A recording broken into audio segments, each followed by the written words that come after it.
ബിലയാം എന്താ പ്രവചിച്ച് പറഞ്ഞത്?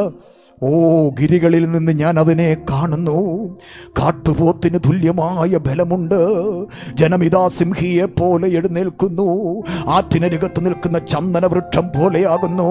ചന്ദനവൃക്ഷത്തിനൊരു പ്രത്യേകതയുണ്ട്, അത് വെട്ടും തോറും ആ സുഗന്ധം പരക്കുന്നത്. ഇന്ന് പകൽ പീഡിപ്പിക്കും തോറും വളരുന്നതാ ദൈവത്തിന്റെ സഭ. കഷ്ടതകൾ വരുമ്പോഴും പ്രാർത്ഥന കുറയാത്തതാണ് അഭിഷേകം. കഷ്ടത വർദ്ധിക്കുമ്പോഴും ആരാധന കുറയാത്തതാണ് അഭിഷേകം.